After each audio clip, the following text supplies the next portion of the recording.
Hey, hope everybody's having a great day. We're back with another little funny adventure when I was a lot younger, probably in the 80s. This is story time, the next episode.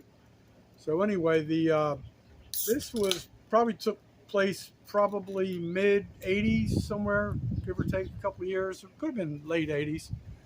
But anyway, I used to dispatch for the Delaware State Police, and I had a real good friend of mine who was a state trooper.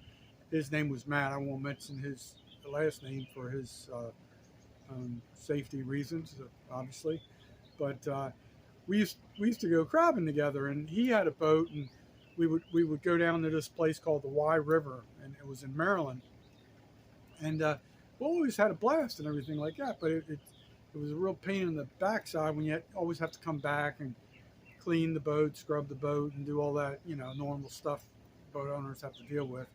So they would also rent these big wooden boats. I always called them PT boats because these things were big old, just heavy wooden boats. So I get this bright idea. I said, "Hey Matt, I got an idea. Why don't we not, you know, worry about trailering your boat and all that stuff, and why don't we just take my outboard and we'll just go down there to slap it on one of those PT boats and we'll just fish and then it'll be a lot easier and all we got to, worry about is bringing the motor back." And he's like, "Yeah, I like that idea. Let's do that." So I think it was like a 15 horsepower uh, outboard, nothing like real fast or strong or anything. So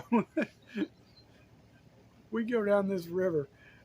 We had to be down there like miles, and we were doing our crabbing thing, and then we kept looking up, and that's way before we had weather app on the phone and all that stuff, and we could see this storm rolling in.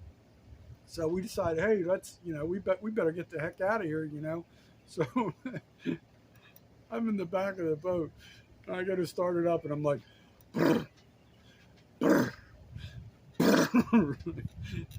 I did that like 30 times. It would not start for nothing. I said, "Matt, you give it a chance." My arm was about to fall off, right? So he's doing that. He's doing that. And don't you know, it was like a daggone typhoon, monsoon, whatever you want to call it. There were lightning everywhere, and the currents going out, the storms coming towards us, and there was lightning everywhere.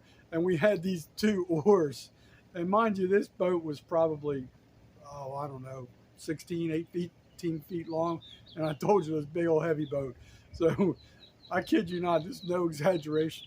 For every 10 strokes we took, we may have gained like 6 inches.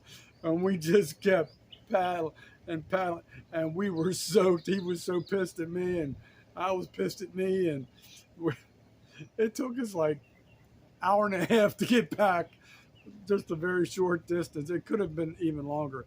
And all I know is, like, we never did that again. So that improvisation didn't work out too well. But that's a true story. And crab in the Wye River in Maryland. Anyway, I've gotten much smarter. I now crab. Well, I say now. I moved on to a place called Crab Alley, and always did much better there. And it's more convenient, easy to park and stuff like that. But anyway, hope you enjoyed that episode, and y'all take care and see you on the flip flop.